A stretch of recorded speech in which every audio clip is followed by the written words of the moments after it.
안녕하세요. 절대갑TV의 명품 PD 한PD입니다.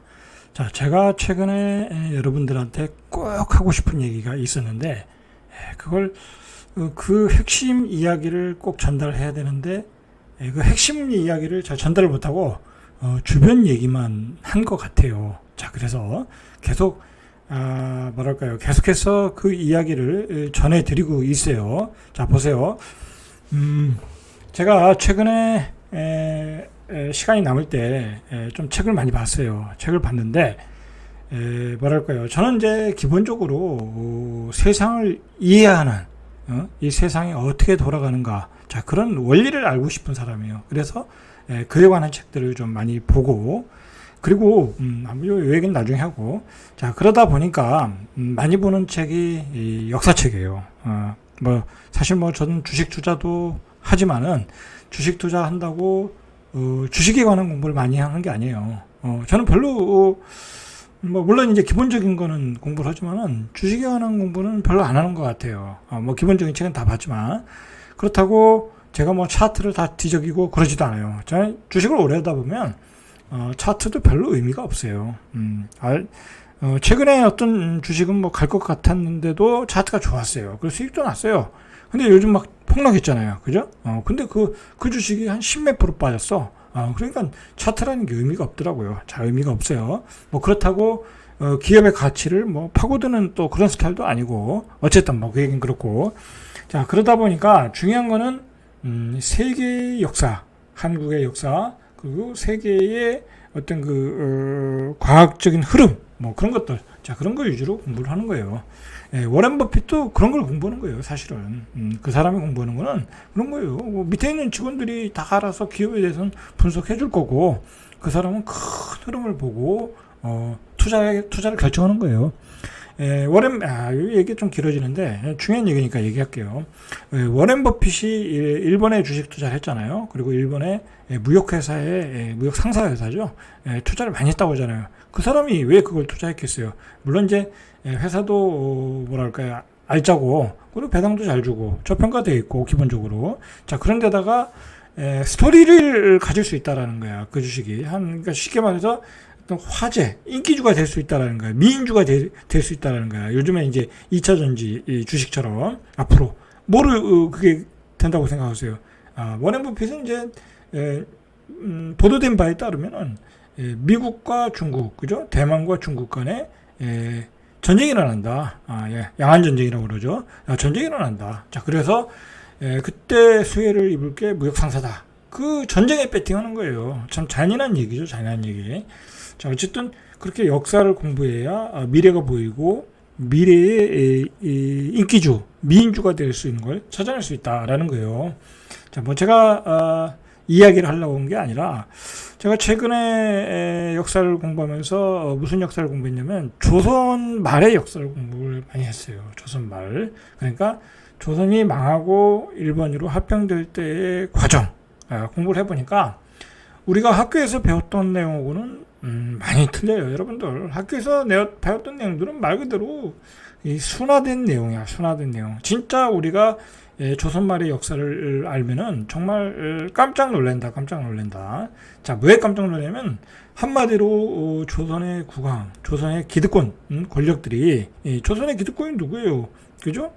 조선 왕, 그죠? 고종, 그죠? 조선 왕, 이씨 왕조와 그다음에 권력을 잡았던 그 노련 세력들, 그다음에 그 민씨 세력 그래 있잖아요.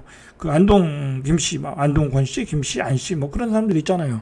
자, 그런 분들이 다 나라를 팔아먹었다라는 거야. 다 그런 건 아니겠지만, 자, 그런 기득권 세력들이 나라를 팔아먹었고, 특히 이씨 왕조의 고종은 몇백억을 받으면서 매년 또 우리 돈 현재의 돈 가치로 몇백억을 받아가면서 다 자신의 평안하고 화려한 삶을 유지하는 걸 전제 조건으로 도장을 쳤다라는 거야.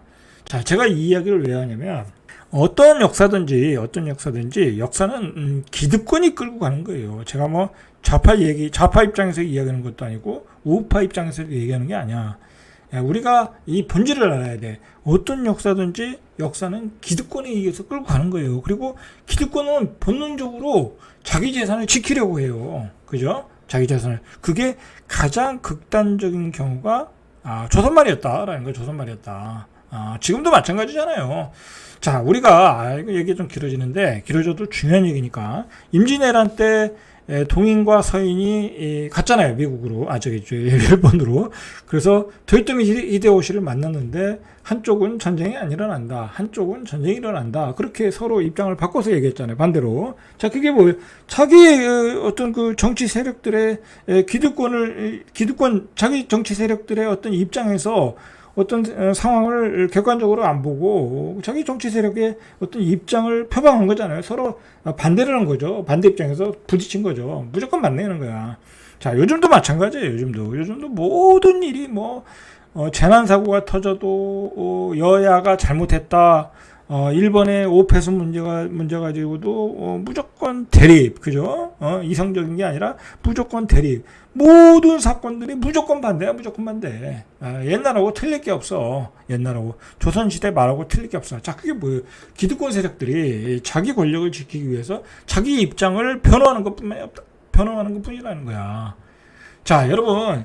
이게 참 어려운 얘기인데, 이번에 다 풀어낼 수 있을지 모르겠어요. 굉장히 어려운 얘기인데, 여러분, 제가 이 이야기를 하는 것은 뭐냐면, 무조건 지금의 경제 정책, 모든 정책은 기득권들이 자기 재산을 지키기 위한 정책이야. 조선 말에는 나라까지 팔아먹으면서 자기 기득권들을 다 지켰고, 그 쓰레기 같은 인간들이. 그 다음에 두 번째로 지금은 말 그대로 우리가 또 부동산 얘기로 들어가야 돼요. 지금부터. 자, 부동산 얘기로 들어가 버리면, 자, 부동산이 폭락을 하려고 그랬잖아. 그죠? 이거 그냥 놔뒀으면 그냥 일산도 비책 안 하고 특별 보금자리론이라는 거 안 해서 특례 보금자리론이죠. 자, 그거 안 했으면 또 부동산은 폭락하고 그 두 가지만 안 했어도 그냥 부동산은 폭락했어. 그러면 쉽게 얘기해서 고분양가에 분양도 안 하고 지금의 고분양가가 되지도 않았어. 자, 그러면 왜 정부는 그런 정책을 풀었을까? 말 그대로 이 권력을 잡고 있는 사람들은 기득권이야. 기득권. 강남에 사는 사람들, 마용성에 사는 사람들, 좋은 입지에 사는 사람들이야. 그들이 재산이 떨어지는 걸 원하진 않는단 말이야. 그리고 또 기득권이 어디예요? 기업이고, 그죠? 건설사고, 그 다음에 은행들이야. 집값이 떨어지면 어떻게 되겠어요? 은행이 부실해질 거 아니야. 그럼 은행은 주가도 떨어지고, 망할 수도 있잖아. 요즘 안 그래도, 요런 상황에서도, 제2금융권은 거의 망하는 2금융도 생길 상황인데, 뱅크런도 일어나고, 그냥 놔뒀으면 1금융권도 위험했을 수 있다라는 거야. 자, 이런 상황에서 결국은 기득권 세력들이 뭐랄까요, 이 가격 방어, 그죠? 경제 살리기라는 미명하에 그런 뭐랄까요, 이 폭락을 방지하는 그런 연착륙이죠. 연착륙 정책을 써가지고 결국은 그렇게 됐는데, 결국은 여러분들이 많은 사람들이 저를 포함해서 이 시장은 폭락한다라고 얼마나 많이 이야기했어요. 그죠? 근데 지금 폭락이 아니라 그냥 전고점 가격으로 달려가고 있는 지역들이 있잖아. 그죠? 자, 그게 바로 정책, 전면 규제화나 특례 보금자리론, 이렇게 기득권 세력들이 바로 그런 정책을 피면서 결국 그렇게 된 거야. 그거는 어떻게 보면 경제 살리기가 아니라 자기의 재산을 지키기 위해서 그런 거다. 자, 그러면 요즘 최근에 또 무슨 얘기가 나오냐면, 이 전세 보증금 반환 목적으로 대출을 또 해준다는 거잖아. 이게 전세 가격이 폭락하는데, 폭락하면 그냥 놔두면 되는데, 강남 같은 데는 몇 억씩, 한 2, 3억씩, 3, 4억씩 전세 가격이 폭락했잖아요. 자, 그러면 어떻게 되겠어요? 그 대출을 못 해주잖아. 반환을 못 해주잖아. 자, 그러니까 또, 은행권에 돈을 빌려서 반환 대출을 해주겠다고 하는 거잖아. 이거 얼마나 욕을 많이 먹었냐. 자, 이런 것들이 바로 기득권들이 펴는 정책이다라는 거예요. 자, 여러분, 우리가 이런 게 중요한 게 아니야. 임대사업자의 경우 얼마를 대출해주고 DTI를 60% 적용해주고 이런 세세한 게 중요한 게 아니라, 자, 중요한 거는 정책은 항상 기득권들의 이 원하는 방향으로 간다라는 거야. 그러니까 어쩌면 우리가 원하는 그냥 시장은 자유시장대로 놔두면은 폭락을 하게끔 되어 있는데, 이 정부가 개입하고 기득권 세력들이 개입을 하면서 자기의 재산을 지키기 위해서 결국은 가격 방어를 하더라는 거야.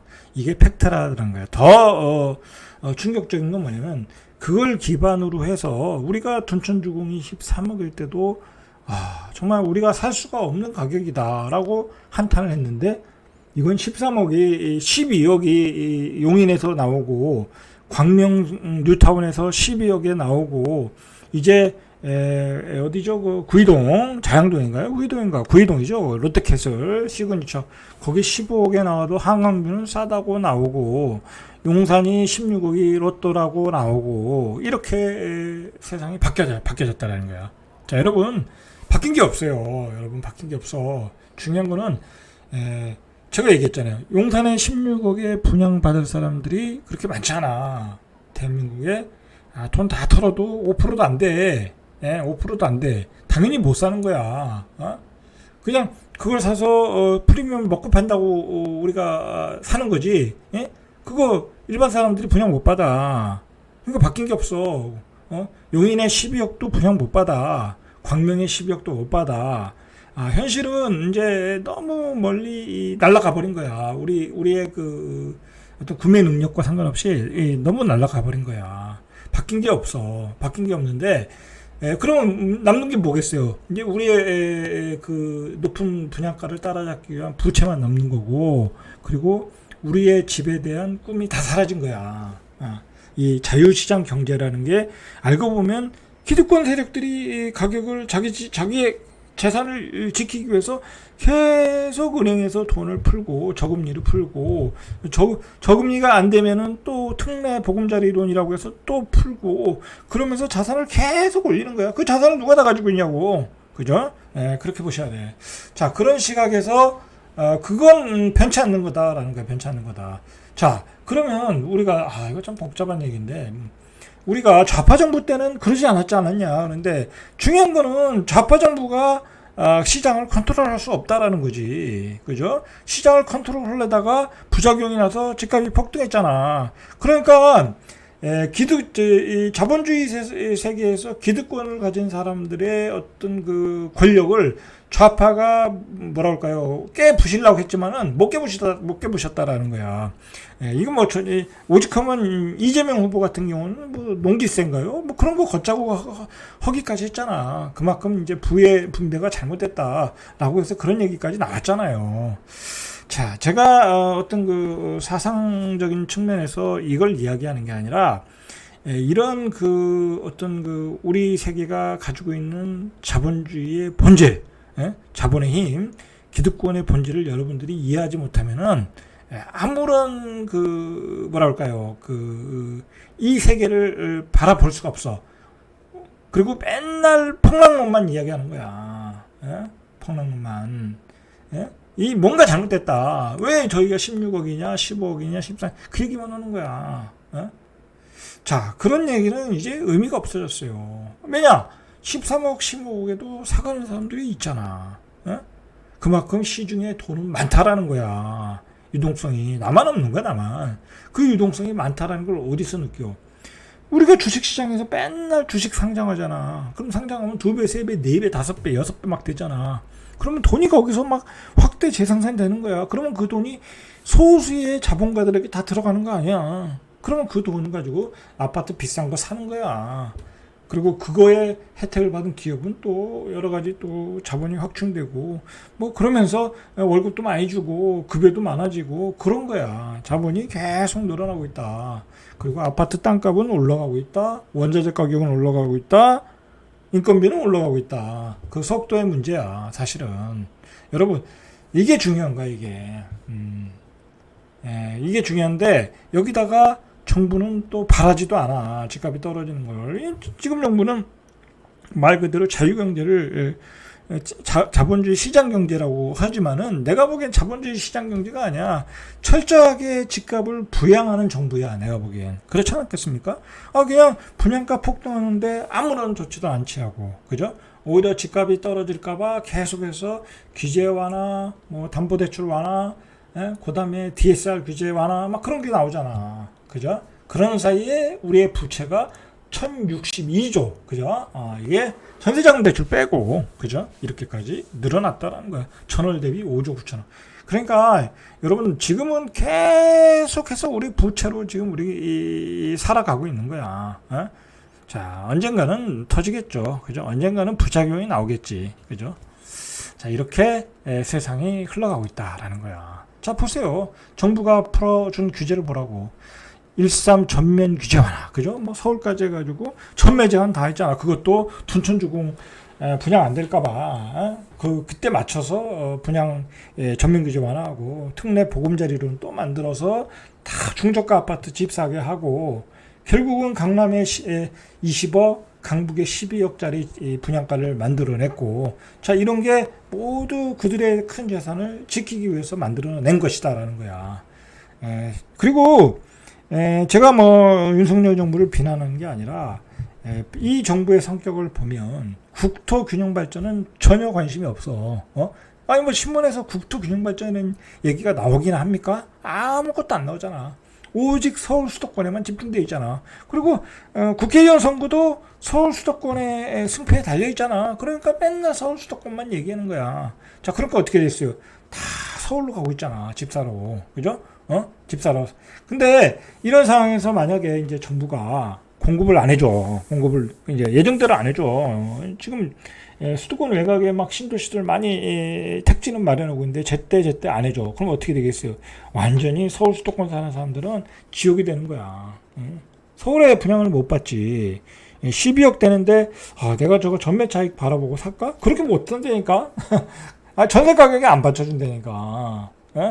나머지는 다 빚을 내고 들어가야 되니까 안 된다니까. 그러니까 만약에 정부가 예정대로 주택 공급을 못한다. 그 분양가 상한제 적용해가지고 만약에 이제 지금 12억이지만 분양가 상한제 하면 수도권 외곽에서는 6억 언더로 분양을 할 수 있잖아요. 그러면 이제 그걸 못해주면 지옥이 될 상황으로 가고 있다라는 이야기예요.